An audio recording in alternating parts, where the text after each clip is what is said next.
Hi, I'm John and I am delighted to welcome my very good friend, Karen de la Carriere, to yet another conversation. Hello, Karen. John, it's almost been too long. I've actually missed you. Oh, that's sweet. I missed you, yeah. Oh, I want to talk to John. I literally, anyway, lovely to see you. Hello, everybody. We've got some doozies for you again. Stay with us, stay right through, and welcome. If you haven't already, click the subscribe button. Please do. We want you as an audience. We want you to leave a comment. We want you with us.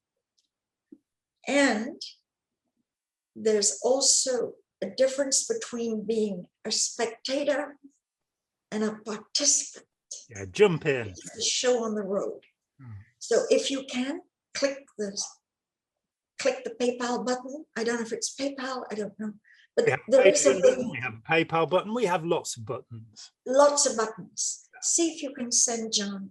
You can push our buttons. We won't push yours. There is no paycheck for these videos. There is nothing. All the editing, all the time involved with the script, everything is done voluntarily to educate you, to bring you some truths, to fluff away nonsense you've been educated in and give you some hardcore truth. So here we go, John. Right. So we were talking about polarization and black and white thinking. And you suggested that we put something forward about that. Would you like to say something about that? John, I think that when I look back at my 40 years in the cult of Scientology, I see how there was a huge amount of black and white think. And I also thought in black and white. Yeah. I did not think of the million shades of gray. You were either in ethics or you were out ethics. Down, you dog, go to the decks. You just did an out ethics. You missed a withhold on a PC. That's criminal.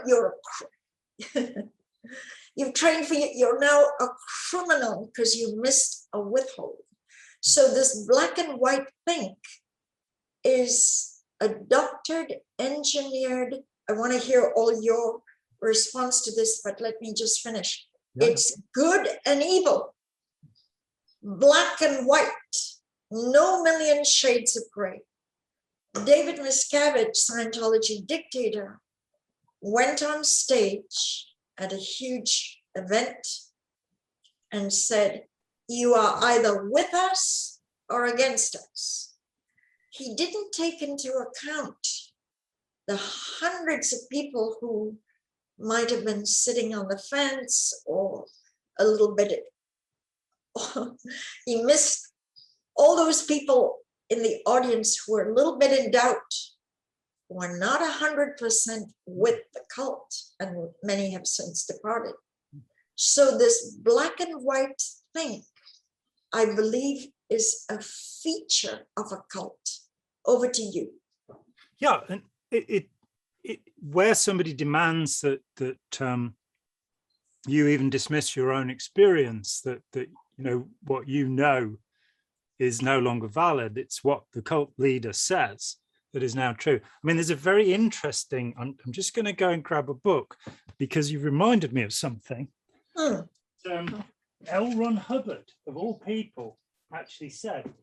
And it was one of the things, it's one of the reasons, in fact, it's the reason I got involved, that I wasn't recruited. I walked in because I read this book, Science of Survival. And at the end of the book, published in 1951, it was originally dedicated to Hubbard's daughter, Alexis Valerie Hubbard, who would later claim was not his daughter. But at the end of the book, there was what I thought was this rather clever idea. It's the bottom one, the evolution of logic. I believe it comes from Count Alfred Korzybski. I don't think it's original to Hubbard. I've not found anything that is original to Hubbard. But it says gradient scale of the relative value of data. And at one end, it's got righter, survive, and at the other end, it's got wronger, succumb. And this he calls infinity valued logic. Above it, we have single valued logic, the will of God, neither right nor wrong. We have two valued logic, right, wrong, absolute values of right and wrong, which he calls Aristotelian, which is actually a misunderstanding of what Aristotle meant by thesis, antithesis, synthesis in the syllogism. But we won't get into that. Look it up on Wikipedia. Then you have three valued logic, which has right, wrong, maybe. Absolute right and wrong plus maybe, which he calls engineering logic. But he says that we should use infinity valued logic. We should have a scale of grey. It's long annoyed me, and I've often said this, that there is this terrible thought in the Star Wars films that you have the good side of the Force and the dark side of the Force. And this is a complete misinterpretation of the Taoist philosophy, which we see in the Dai Chi, the two tadpoles, the yin yang, as people call it, where you have a white tadpole with a black eye and a black tadpole with a white eye. And what the Taoist philosophers were saying was these things are changing all the time. And that which we consider to be good or evil at any moment can really change. I mean, what's good for me is bad for the mosquito, let's face it, you know. And so understanding the world in those terms and being forced into this childlike view of the world, that things are either good or evil. It's not that way. And often something which seemed good one day can seem bad the next. So I'd like to punch up that point by saying, let's take this into actual examples. A Charles Manson personification of evil and a Mother Teresa personification of good. These people are so relatively rare to be all good and all evil that they have become like, the world knows the word Charles, the world knows Mother Teresa, because they're so exceptional. Everybody is in the million shades of gray, far away from how many Charles, okay, there are a bunch of serial killers, but it is rare to be that evil. And it is rare to be such a, wanting to just give your life to. These are polarities. Most of the rest of the 8 billion are in the million shades of gray. Yeah, and I'm not even, you know, curiously yesterday I was reading some material written by people who'd worked with Mother Teresa and were not of the opinion that she was a saint. So we often elect people to be something.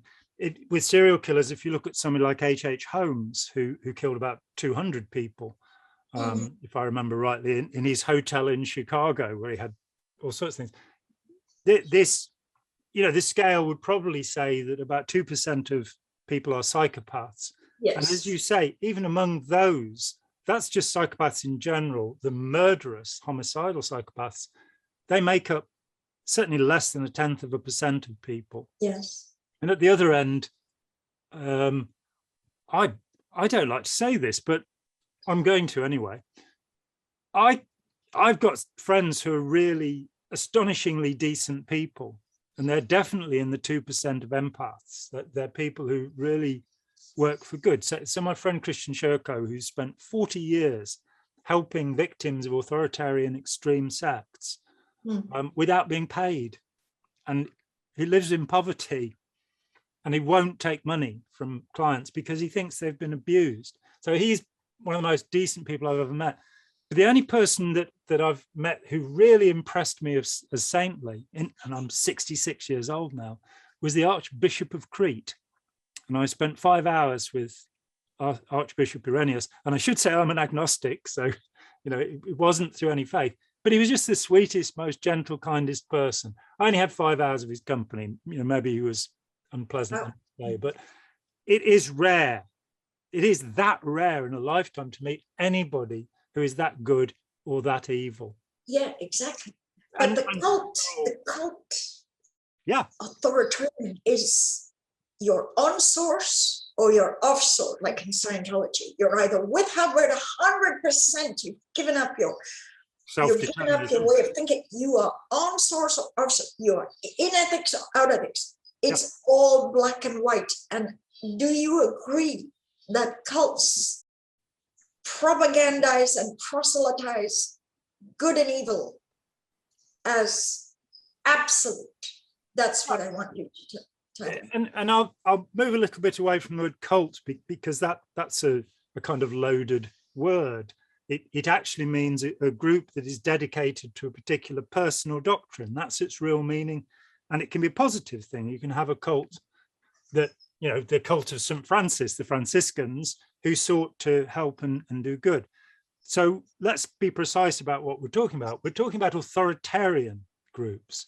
We're talking about groups, and at the extreme, total authoritarian or totalitarian or totalist groups, where the idea is that the leader is always right. They know everything, and that's not happened in a human being yet, but they believe they do. And the follower, authoritarian, give up their will and their rights. And that's what I've dealt with my whole life, through Scientology as well. I got into trouble in Scientology because I would not stand for any bullying or pushing around. And it's a way of being where people have become so narcissistic that they believe themselves to be perfect. And that's not my experience of the world. So if we look at it, there are certain fundamental qualities of authoritarian groups. The first is that you follow orders, you do as you're told, you're not allowed to question the order. That you've got to believe that the person bossing you around knows better than you do. So it's a parent-child relationship in an authoritarian group. The second is that your communication will be controlled. You'll be, in the Jehovah's Witnesses, it's shunning. But for me, that's the marker. Any group that tells you you cannot talk to this person, and I do accept that there are times when it's best not to communicate with somebody if they're gaslighting you or messing your life up, but it's your choice. In the way that we used to, we were told about disconnection, that we could choose not to disconnect. Of course, we couldn't do any more Scientology if we chose that. But yes, these are aspects of authoritarian beliefs, and my opposition is to that. I agree with Churchill that democracy may be the worst form of government there is, but it's better than any of the other forms we've tried. And I think we could greatly improve upon it by teaching our children not to be authoritarian, to be, as Ira Chaleff says, intelligently disobedient. Being able to put the hand up and say, I don't agree with that, and have dialogue, rather than having this, you've got to do what David Miscavige says, or you will lose your immortality. How are you going to lose your immortality? I don't know. Maybe somebody will explain that to me. Scientology takes this to such an extreme as an authoritarian cult that if you like on Facebook, if you give a like to someone they have deemed a critic or an SP or whatever label they've given, you can get declared SP and lose your family. Be shunned and disconnected for giving a like. For giving a like. That's as much control and authoritarian. They have Facebook police that all day long watch who's giving, the famous one is JoJo. She has a whole team. So Facebook police are watching who's liking who. So as to bring down the sledgehammer and cut you off from your face. See, people who are being drawn in don't know any of this. No. Now, let's talk about people being drawn in. Authoritarian cults. I'm going to throw out a concept and I want your response. There is an obsession to propagate, proselytize, draw more people in all day, all night, part of staff, do nothing but try to get more members. They are bamboozled into the flock, and their whole statistic management is weighted on how many new people in. Now, of course, they want the revenue. They want to hit a jackpot and milk the person for their net worth. But they also want numbers. They just want what they call bodies in the shop. Bodies in the shop from the body routers. Yes. Oh. I live almost walking distance from the famous Children's Hospital of Los Angeles. It's gigantic. It takes up city blocks. It's one of the most high-tech hospitals for children. Yeah. And side by side with it is Kaiser. Kaiser is a giant HMO medical thing. So there are lots of people walking on the street, and there's a subway exit right there on the corner of Sunset and Vermont.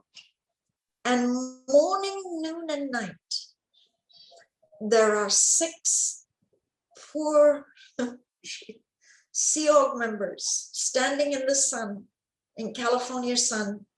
Temperature now is 90 degrees, 86 degrees. Too hot. Luring in these hapless people walking by these hospitals. They have a new thing where, as you drive down Sunset, people are waving banners saying, free food, turn right, free food. They're offering traffic coming down Sunset free food to lure them in. And who said there's no such thing as a free lunch? There's also no such thing as a free personality test, by the way. Yeah. It isn't just the body routing. Every week of the year, every week, 52 weeks in the year, they have something called Flag World Tours, where they send out tours and a speaker to different cities all over Europe, all over the United States, 3 a week, to lure people to the Flagland base. And they spend gobs of money on these tours because there has to be an advanced man setting up a venue and the lighting and the microphone. So I want you to give me some comments on the obsession with an authoritarian entity to suck in and lure in and multiply their numbers. But you don't get this in the project. You don't get this in Church of England. You don't get this in Christianity. You do get it in Jehovah's Witness knocking at you. You do get the Mormon missionary. Talk to me, Jon. Well, you see, I was a fairly successful recruiter. Indeed, the copy of Science of Survival that I just read from, it has at the beginning of it presented to John Atack. And I was given this at the Birmingham Mission of Scientology in 1975 for being their most successful recruiter. I wasn't on the staff. I just talked to people. And this gets us into an interesting place because I learned the so-called dissemination drill. And there was a bit of it that I didn't like, which was this bit about finding somebody's ruin, finding out what was messing them up, and then getting them into this, it's going to get worse, isn't it? There's nothing you can do about it. I just would not do that because that seemed to me unethical and manipulative. But I was quite good at talking to people and getting them to come along and do the supposedly free personality test. And I did that. I didn't do that because of any pressure from anywhere. I did that because, and I can remember at the time talking to somebody back in the 70s about a friend and saying, it's as if somebody's given me this diamond and I want to share this with people. So you have that genuine urge, and you'll find that among evangelical Christians as well, who do go out on the street and, anybody they meet, they'll talk to. But without this drive, without this, you've got to have a statistic by the end of the week. I was never part of that. I just went and did it. I wasn't a staff member, so I also wasn't signing people up and getting 10% from them for doing it. I was just saying, I think stuff is great, come and do it. It becomes a compulsion. It becomes that, and a drive, as you say, that you'll find there are other authoritarian groups that don't recruit. They maintain a very small group of people in a remote location where there are enough people for the leaders to torture to their heart's content. You mentioned Charles Manson and looking at what he was doing at Spahn's movie ranch, and I absolutely recommend a documentary called Manson: The Lost Tapes, because the guy went there the week that the arrests were made and filmed the young women, teenage girls who were there. And then he left the film in his garage. And when he died, the film became available, and a filmmaker went and interviewed, I think, 3 of those girls these many years later. And we found out just how brutal and awful the regime was there. But they were recruiting. If you look at the Children of God, one of the most abysmally dangerous groups, they actually had a practice called flirty fishing, where women were trained as prostitutes to go and give free sex to men and bring them into the group. I'm told it was worse in the Philippines than it was in India, but it was still pretty bad. What authoritarian cult was doing flirty fishing? The Children of God. Children of God. They changed their name to the Family of Love, and they were run by a man called David Berg, who went under Moses David, and they sexually abused children. That's the essential nastiness of the group. But I had a friend years ago who actually was one of the guys who would convince women that it was okay to go out on the street, pick men up and have sex with them, to bring them into this, what was supposed to be a Christian-based group. So we get some very extreme behaviors. But there's something else that I noticed being around born-again Christians who were particularly fervent members of charismatic sects. And when they were first recruited, they were really happy. They were infatuated. They were in this, I love that word, to infatuate, to make somebody fatuous, to make somebody silly.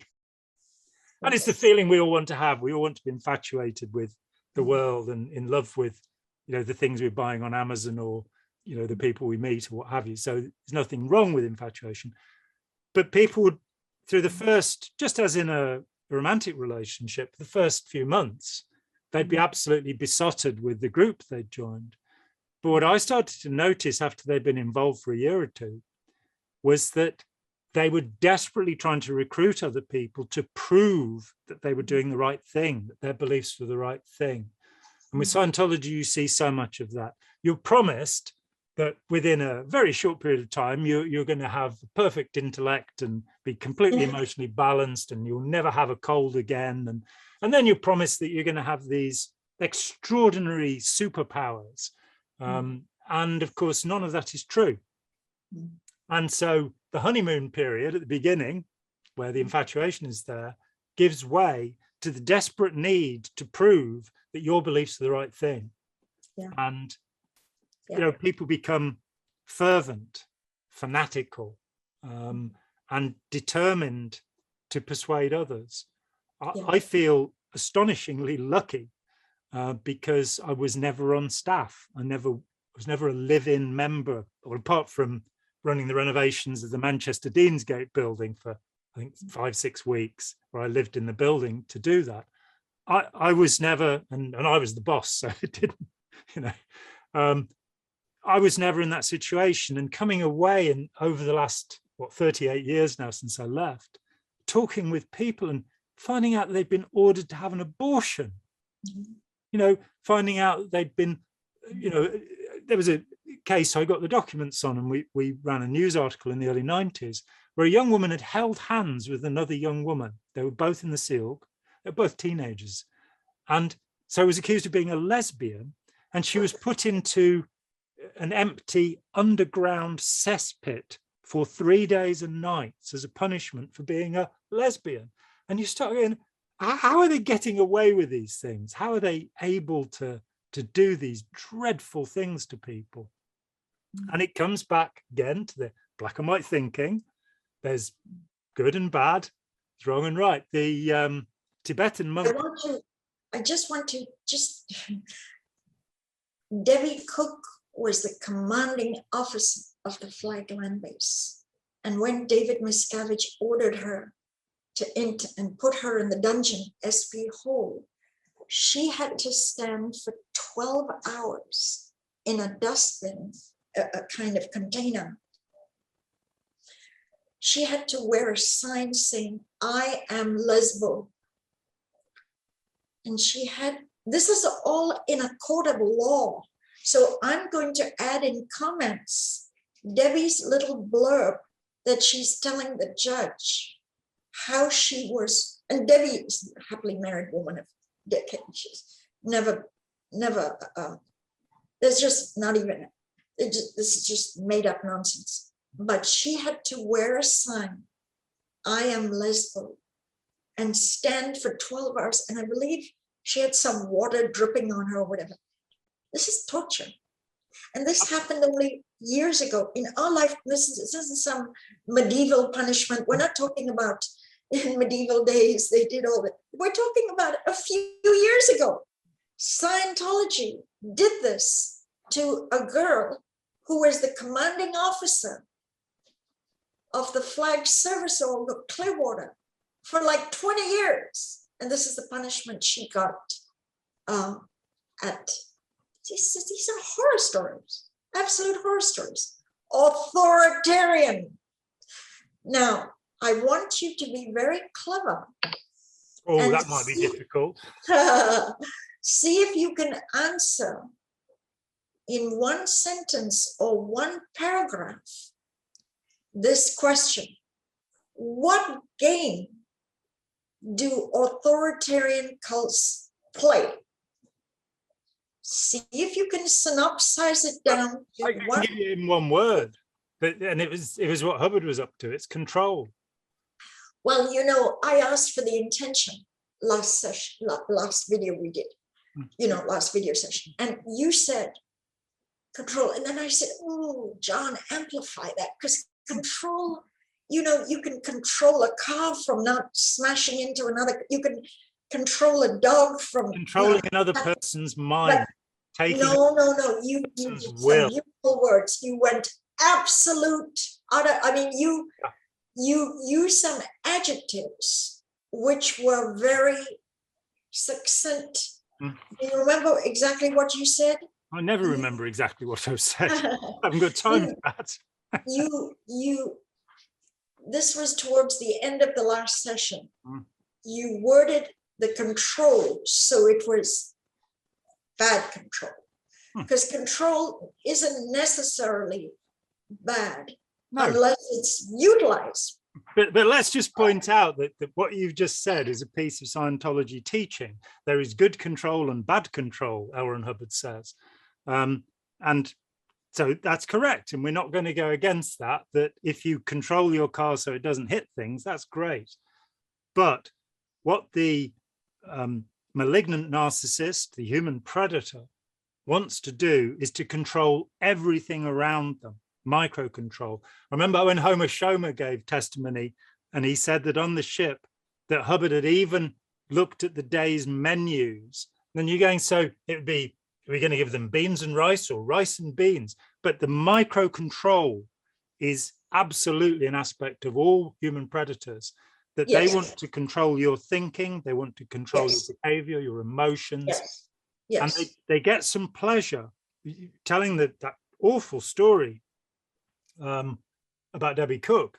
I interviewed two women at different times who were in the rehabilitation project force in Los Angeles in the blue buildings, and they were put into Rats Alley.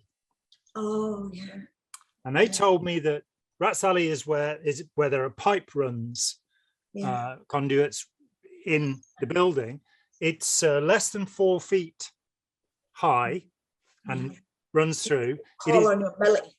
absolutely, yeah, they would put them on little trolleys with wheels on, and they were meant to, with a torch, clean out this place. It's called Rat's Alley because it's full of rats. Most people are not very keen on rats. It's what cracked Winston Smith in George Orwell's 1984. I'm not that keen on them myself. One of these women was also put into the ovens in the crematorium, which, you know, for anybody watching who doesn't know, the blue buildings used to be the Cedars of Lebanon Hospital, and Scientology did not clean it out when it took over. They just cleared out the rooms they wanted to use. I mean, I interviewed a lad. He was 14 when I talked to him. He was 8 when he was left by his parents, both in the Sea Organization, both sent elsewhere, with no supervision. This is in the 70s, running wild in the blue buildings. And he said, oh, he used to go to the top of the building, 8 years old, no supervision. But he said there'd be drawers full of syringes, full of ampules of medicine that had never been cleaned out. Yes. The crematorium had also never been cleaned out. And this poor woman was put into a crematorium oven, which of course is, I don't know, less than 3 feet high, with a torch. And she said that she found human remains during the course of cleaning this out. Now, authoritarian cult, you know, I mean, any group that does horrific things to people is a horrific group. Whatever word we use to describe it, this should not be happening. It should not have happened. And what's more, by Scientology's own teachings, they have to make amends. They have to come up tone to the point where they admit to the horrible things they've done from the very beginning. You know, I can trace things right back to 1950 that were unethical and wrong. And I think it's very important for anybody who's been in Scientology who has got this notion of intention, that Hubbard talked about intention, counter-intention, and other intention. It's very important to understand that L. Ron Hubbard's intention for Scientology is not the same as the intention of Scientologists. As his eldest son Nibs said, Scientology works, but not as L. Ron Hubbard says it works, as L. Ron Hubbard intends it to work. So in 1952, in the 20th PDC lecture, when he said, we have ways of making slaves here, that was true. When he later said, we can brainwash faster than the Russians, 20 seconds to total amnesia, that wasn't true, but takes a bit more than 20 seconds. But then you get something. I remember in 2015, the Getting Clear conference at Toronto, which I still think is the most important thing alongside let's sell these people a piece of blue sky that I've done in the nearly 40 years. I remember Chris Shelton, I think, gave his first public performance there. And I know so much about this stuff. There he is on the stage talking about the Truth Rundown, which of course came in long after I left, where you have to basically admit that you were wrong, that your perception of reality, if it disagrees, the right, wrong, black and white. Yeah, which is Robert J. Lifton's ideology over experience, doctrine over person, which he observed in people coming out of the Chinese brainwashing camps. So it's the most negative form of behavior, where rather than becoming self-determined and free and liberated and able to think for yourself, you have to think what Hubbard said, which, you know, and the insulting term that's used for this is the run, you know, and how can that conflict exist? You'll never be able to discover technology because only Hubbard would ever be smart enough to do it. Yes. But he was, as he said, he was the game maker, so he didn't have to follow the rules. The players follow the rules, but have to keep the rules hidden from the pieces. This again is a Philadelphia doctorate course lecture from December 1952. And it is the foundational idea of Scientology. He makes the game, he doesn't have to follow the rules. He could have a glass of beer while he was being audited. He could stop the auditor and tell him to write something down. The rules didn't apply to him. He didn't have to be ethical, and he most certainly wasn't, you know, in so many ways. Yeah. No, I don't agree that I'm using some Scientology concept of good and bad control. I don't agree. Like, for No, example, I'm not saying that. control I'm is saying it's used. a There was concept this that pilot exists. that brought the plane down in the Hudson River. They talked about how he controlled the plane. Control is used very, very widely on how you can actually determine an outcome. And it has nothing to do with badness. That's why I wanted you to add those adjectives, which you've done very nicely. But Sure. just the word control is used all over the place, not just in terms of cars and planes, but, you know, just controlling, out of control. Immediately, if you just use out of or some adjective, then it clearly shows what. It's not a matter of Scientology saying good or bad control. That's not. It was just that it reminded me of a text called Control and the Mechanics of 8C, which is Hubbard, for some reason, wanted the infinity symbol to stand up and be an 8. I don't know why. Probably the printers didn't have one. So 8C means infinite control. Yeah.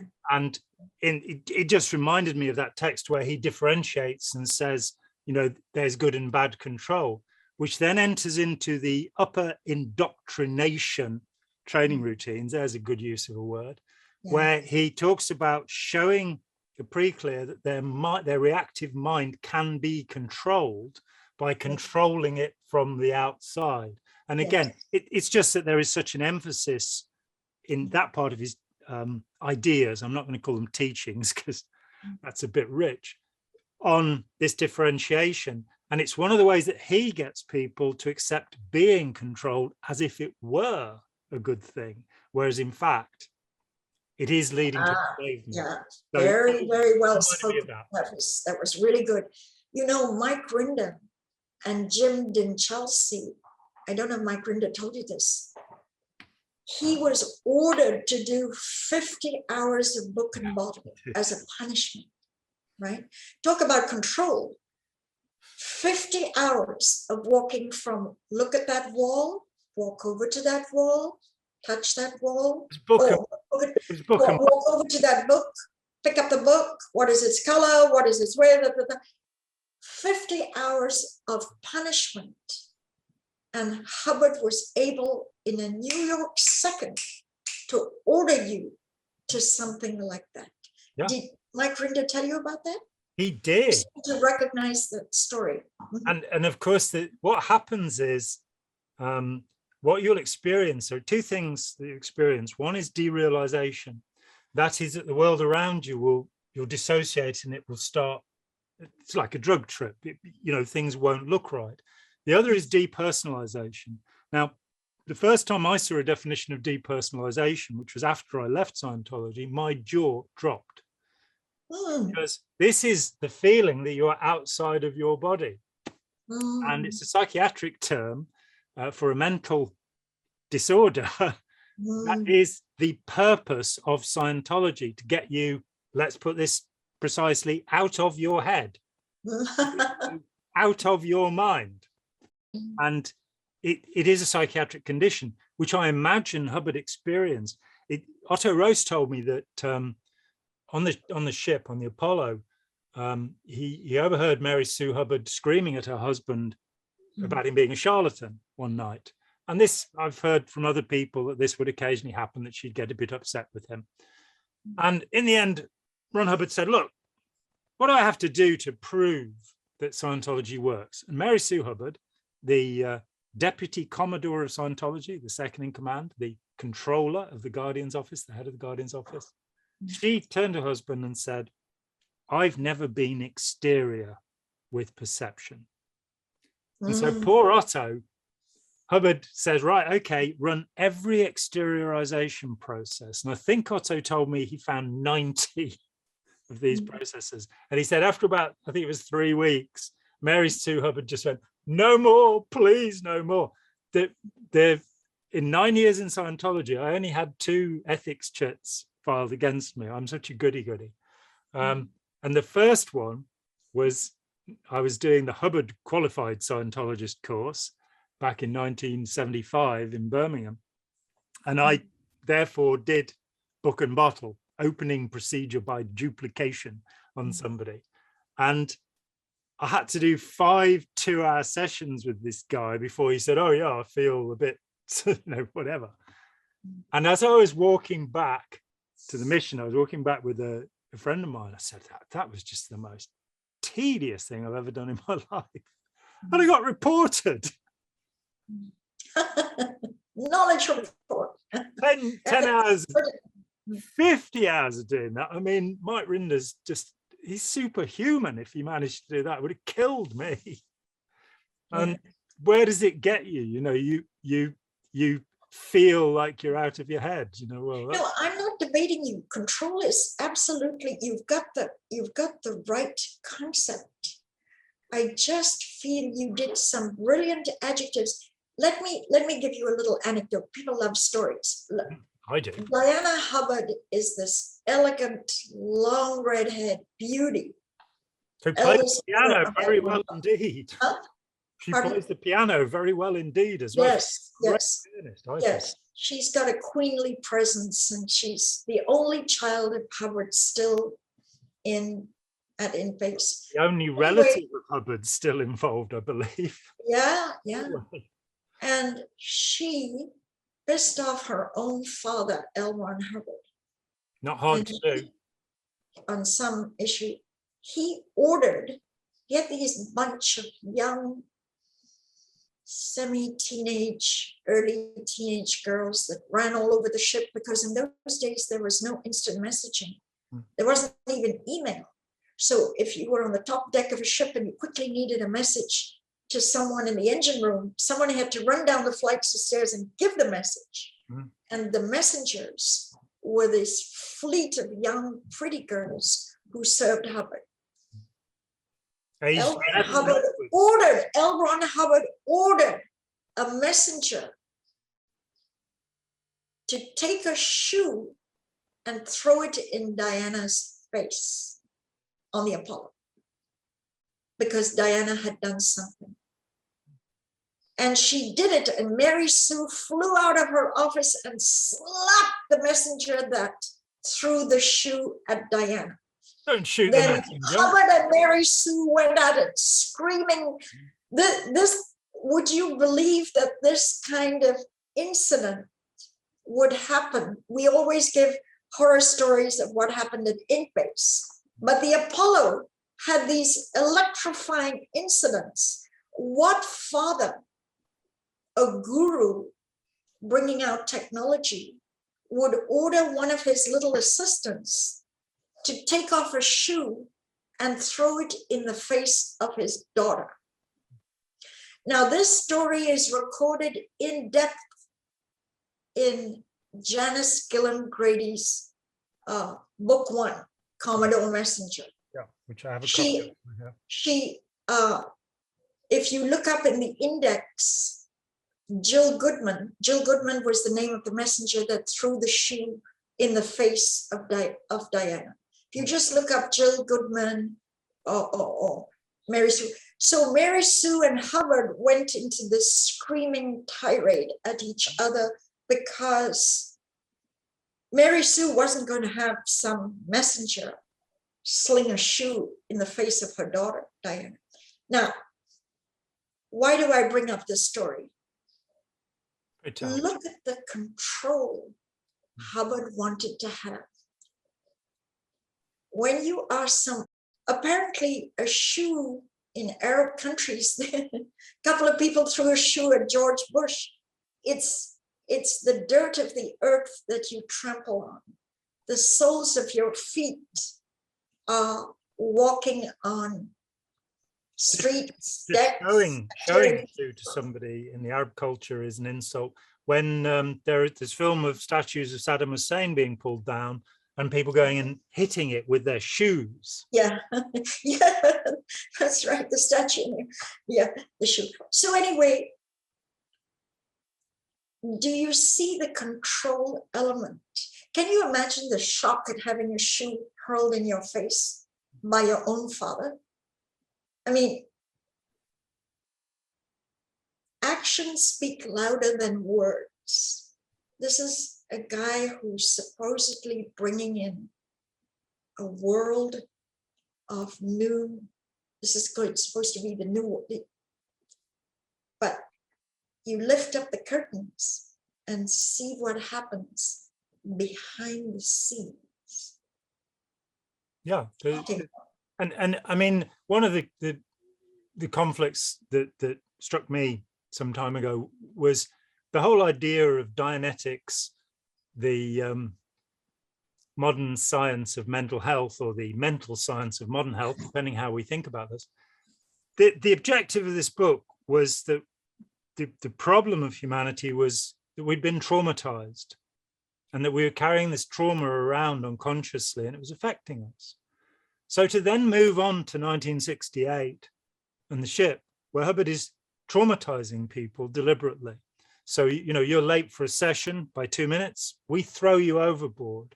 The first time I talked about overboarding was with Neville Chamberlain, the famous Nev.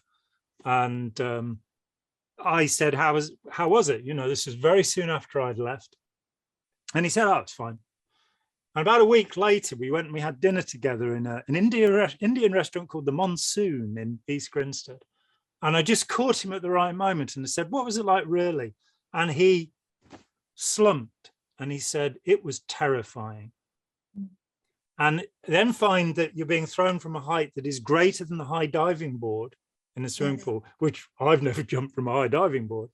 People who couldn't swim being thrown in, people are being blindfolded, having their ankles tied for the tiniest thing. So he's now applying trauma. He's giving people traumatic incidents to make them comply, to control them. Then, of course, you have the chain locker and the 4-year-old child who was put into the chain locker, I believe, for 3 days. This terrible little black hole in the ship where the anchor would normally be, you know, the anchor chain would normally be, which is filthy, which has got rats in it, it's full of stinking bilge water, and your food is being lowered down to you in a bucket, a metal bucket. A 4-year-old child? Or when I interviewed John McMaster, the world's first real clear, and he told me how he left Scientology, and he said that what happened was he was thrown overboard and he was left in the water and he'd broken his collarbone on the way down. And no matter how much he screamed, nobody pulled him back in because Ron Hubbard, the great redeemer of mankind, had decided he wanted John McMaster to suffer. Hubbard was a petty sadist. You can't have a world redeemer, a Maitreya, who's going to take us all to nirvana, who is a nasty human being. It's just not possible. This is one of my biggest disagreements with Scientology. It's management by punishment. Yeah. One day a halogen lamp went off in my head when I realized there's no other modality than kick you to the curb, slam you down, make you do the decks, make you clean a dumpster with a toothbrush. It's always humiliate, not just punishment, but punishment with humiliation to crush you. There's no such thing in Scientology as negotiation, where you just sit down and say, you know, let's talk about this. We don't love being what you're reasonable. Yes, exactly. There's no such thing as talking it out, getting your view, making you enlightened. It's only slam. We're going to punish you within an inch of your life. Yeah. And that is Scientology. Yeah, it's compliance. It's compliance, obedience, domination by punishment. And slowly the internet is getting it. Scientology has become synonymous with abuse. Yeah. Scientology, they make jokes about it, and they get late night comedians. Scientology jokes are it's everywhere, isn't how abusive they can be to you. Yeah, it's wonderful to see. I mean, it just so happened that Piece of Blue Sky was the last book published about Scientology for 20 years. Because at the same time, Scientology sued Time magazine over Rich Behar's pretty good article. And that suit went on for 20 years. And I was out here, I mean, Arnie Lerma, bless him, the late Arnie Lerma, said before the internet and safety in numbers, there was John Atack. And that's probably true. Yeah, you were the pioneer. You were the pioneer. You know who funded this Time magazine litigation? A very wealthy guy called Michael Bayback. Yeah. And Michael Bayback did Scientology for 40 years. And in the last 4 years, he was in a wheelchair. This is after 40 years of having the highest tech. He didn't even travel, but for 40 years, they got unbelievable donations out of him. And how did he end up? He couldn't even walk. This is Scientology result. You get a stroke, half your body can't even move. You've had 40 years of technology. This is, you lift up the curtains and you look at actuality, not the fluff and froth of what the propagandists say.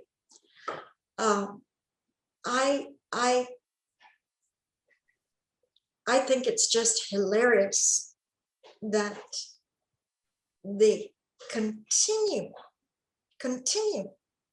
to lie.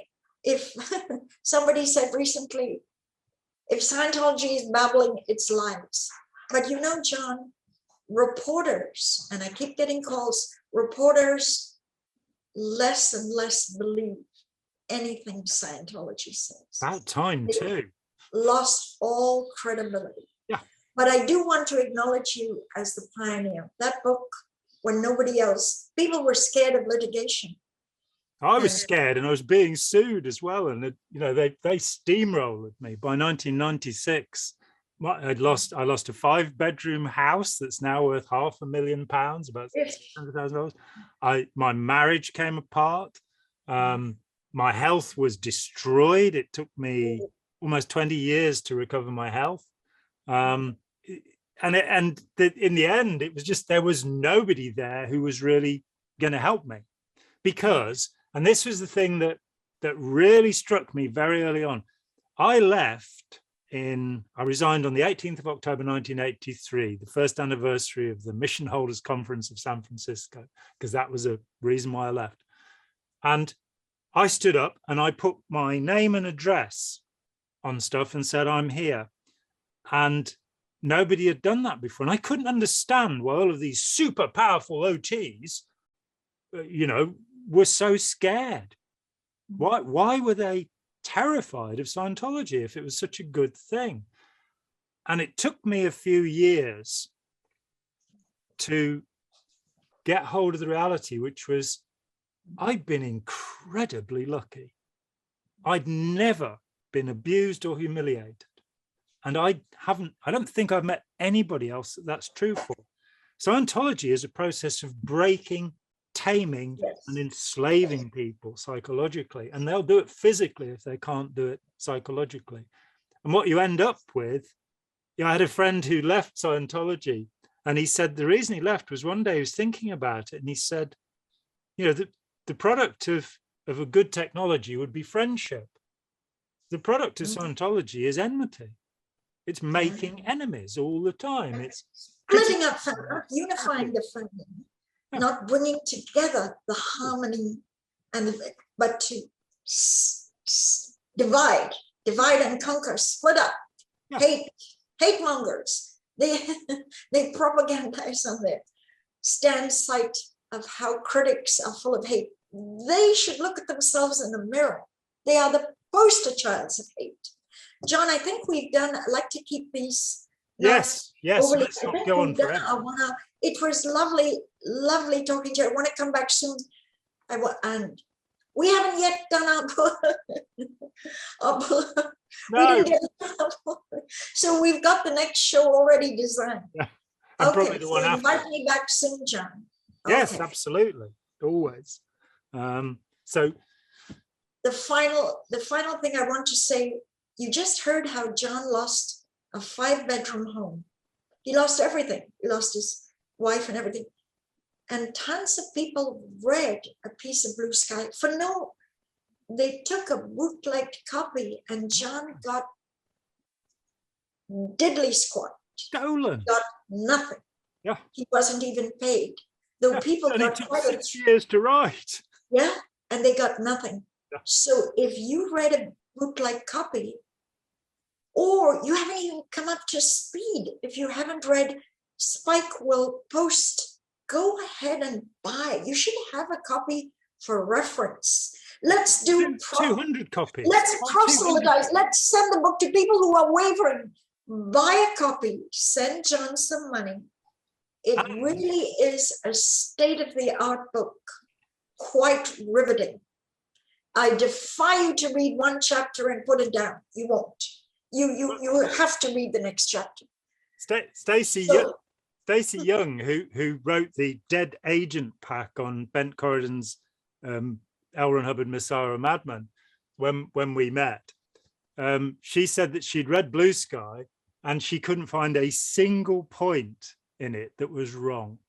So, which was high praise indeed. You can also, this is a proof copy, so it's got a funny grey band across it, but this has just come out, and there is a lot of stuff about Scientology in it, which is me using it to exemplify authoritarian control, because I know about Scientology. I had a real surprise. Somebody who was an L. Ron Hubbard aide on the ship, who went on to have a career in the social sciences, wrote to me, having read the first edition of this book, and said, I finally understood what Scientology was. And this is somebody who's written books about psychology.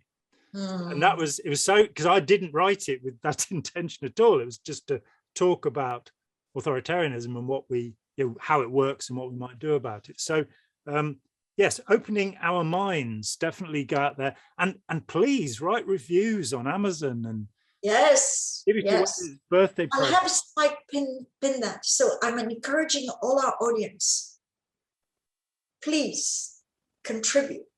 If you never paid for A Piece of Blue Sky, send in a belated donation or just buy a copy of the new edition.